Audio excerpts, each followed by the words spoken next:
Hi, I'm Mal from the Money Study, and we bring you another episode in our Take 10 Challenge, number 5, all about saving our money.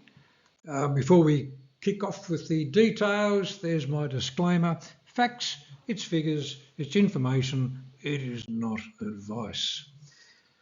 Easiest way to save, put it away before we see it. Automate it, automate it, automate it. If it doesn't get waved under your eyes, you sometimes don't even know that you're saving. And we don't get tempted. It's not sort of, say, the days of getting a pay packet and having all this money and all these nice crisp new notes that used to appear in our pay packet on a Thursday. We don't have that issue anymore. We can often walk around with virtually no cash in our pocket, which is, I don't believe, is a good thing, and I'll talk about that in a future session. That's for another day. But ideally what we're doing is we're setting up arrangements so that as we earn our money, it gets sent off to various places where we can't touch it, ideally, or if we can touch it, a little bit more difficult to touch it than having it go into cash into our back pocket. If anyone's read The Barefoot Investor and so forth, he certainly likes his little buckets of where to save. Works for some people, doesn't work for others, but I will discuss that again in another session as well. But it's basically setting up a place that this money goes to for a particular purpose. You may say, okay, any money, spare money, that's going to go into my wealth creating account. Or it could be a case that we're trying to save up for an emergency account. We haven't got an emergency account as yet. Could be just a bill paying account, and so it goes on. Depends on what stage you're up to as to what this account and where this money is going to. But by automating it so that it disappears, so it doesn't appear, it's not sitting in your everyday transactional account, then we then have to make some sort of concerted effort, some thought pattern to pull that money out of this other account to spend it. Whether if it's just in our everyday account, then effectively what we're doing is we're just spending it. So we put it somewhere, it's sort of got a little bit of a quarantine. It's got that moat around our money. And so then we start thinking about every time we start making money, is it a case that we can save some of it? So if you're spending less than expected, if let's go, you're thinking about buying something and you get a good deal and you get a bought it on special. What was it worth? What were you prepared to pay for it? In which case, if you've made a savings, that's exactly what it is. It's a savings.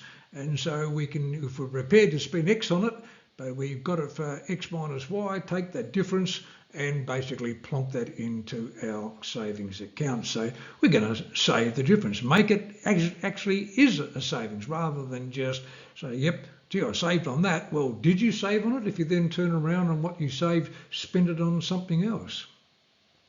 If you get a promotion, take as much as possible from the job promotion and put that into savings. Now, I usually like to say, reward yourself a bit. So if you've got a bit of promotion, let's say you get a 3% promotion or a 10% promotion, whatever, keep a percentage or two, to have a bit of fun with and improve your lifestyle if that's what you want to do or can do. Whereas the extra increase is then put away. And of course, if it's just an increment, of 1 or 2% because cost of living has gone up by 1 or 2%, well, we may not be able to do that. That's not a pay rise. That's just keeping up with what was going on yesterday. With the cost of living the way it's going at the moment, many people are getting a pay rise only to find out they're actually going backwards in real terms and making saving even more difficult. Financial planners and so forth and other books you read will say, you should indeed save 10%, pay yourself first, they say. Paying yourself first is this whole business of automating it. You don't get it, you've put it away in something in your name, into an account, therefore you are paying yourself before you then pay all of your other bills. It's a damn good idea to pay yourself first. But of course, what percentage should we be saving? there is no right answer here, obviously, because it comes down to the more we can afford to do, the better it is. But don't limit yourself to a 10% saving, because if your scenario allows you to save more, then why aren't you? Think big. Think big. Could I save 10%? Could I save 50%? Now that sounds ludicrous that people could save 50% of their income. You go and read some of these books and read articles about FIRE, and I will talk about FIRE later on, which FIRE stands for Financial Independence Retire Early, where they are literally, some of them living on the smell of an oily rag to save every last dollar so that they can retire early. I'm not suggesting you do that, but we can take some of the thought pattern behind it to help us here. Think big. What could you indeed save? And especially if you've got a partner. I mean, it certainly makes it easier if you've got two incomes, because two people don't cost double a single person. And so if that's the case, why aren't we saving a big chunk of one of the partner's money into our savings and living on what it would normally cost, for two people. But if you had double the income, we don't need double the money in theory for our expenses. So could you live on one income? Could you live? Initially, you might have said no. But after you put some of this information together, living on one income, providing it's obviously a reasonable income and you not trying to dig yourself out of a complete financial hole, living on one income can be indeed a very smart tactic if you can afford to do so. I mean, I always qualify these things by if you can afford to do so, but it's a case if you can't afford to do it now, but don't dismiss it as something you maybe want to aim for down the track.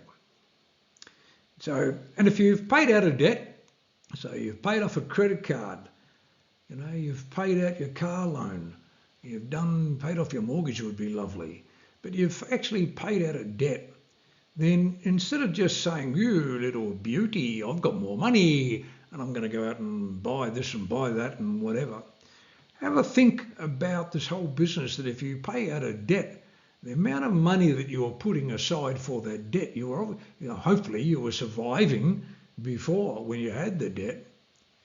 Well, then once the debt is gone, why can't we take the money that we were putting into the debt and using that towards our savings for our investing? So that later on, our investments are making us money, and then we can take that money to buy the things and have the fun. Just a little bit of delayed gratification here, but what we're trying to do is generate a longer term income forever. And it could mean that, we can retire at 40, retire at 50, retire when we are supposed to rather than having to work forever. So it's a case of, looking at debt as once it's gone, not only don't have to find that money, but the money we did have for it, perhaps we can apply it to something else. Okay, we're going to talk about what that something else is, obviously, in future sessions there. So, all good fun. It'll come to us. We've got 10 minutes a day to get this organised.